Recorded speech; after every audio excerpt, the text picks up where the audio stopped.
আয় আয়, চলে আয়, চলে আয়, চলে আয়। আরে কেমন আছিস? আর এখানে কি করছিস তুই? হ্যাঁ রে, ভালোই আছি। আর তোকে বলেছিলাম না তোর জন্য একটা সারপ্রাইজ আছে, এটাই সেই সারপ্রাইজ। আমি এই নার্সারিটাই খুলেছি। কি, তুই জব ছেড়ে নার্সারি খুলেছিস? হ্যাঁ রে, এই পুরো ব্যবসাটা আমি নিজেই খুলেছি, আর এই পুরো ব্যবসাটার মালিক আমি নিজে। তোকে একটা জিনিস দেখাই, দাঁড়া। এই রূপঙ্কর, এদিকে আয়। হ্যাঁ দিদি বলো। তুই তুই এখানে কি করছিস? আমি তো এখানে দিদি কাজ করি। ও আচ্ছা, তাহলে এই জন্যই তোকে আর ওখানটায় দেখা যায় না। হ্যাঁ দিদি, আর এই দিদি আমাকে কাজ দিয়েছে, আর এটাও শিখিয়েছে যে কিভাবে ভিক্ষা না করে সৎ পথে ইনকাম করতে হয়।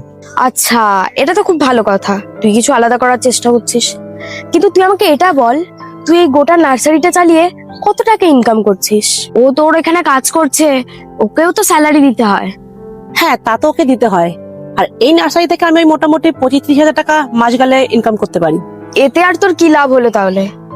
অফিসের মধ্যে এসির হাওয়া খেয়ে চেয়ারে বসে কম্পিউটারের সামনে 40,000 টাকা ইনকাম করতি, আর এখানে দেখ, কাদা মাটি জল এগুলো নিয়ে 25,000 টাকা ইনকাম করছিস।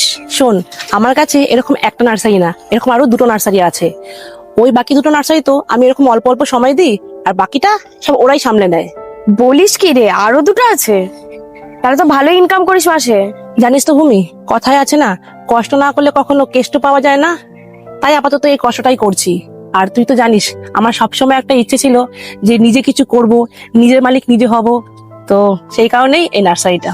আর শোন, তোকে একটা কথা বলি, তুই পারলে এই ভিখারিদের কখনো ভিক্ষা দিবি না, ওদেরকে কাজ দিবি, যাতে ওরা কষ্ট করে ইনকাম করতে পারে।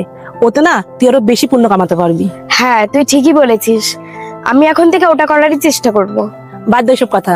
তুই আজকে আমার নার্সারিতে প্রথম এসেছিস, বল কোন গাছটা নিবি, তোকে আজকে আমার তরফ থেকে একটা গাছ দেবো। আর তোর যেটা পছন্দ তুই সেটাই দে।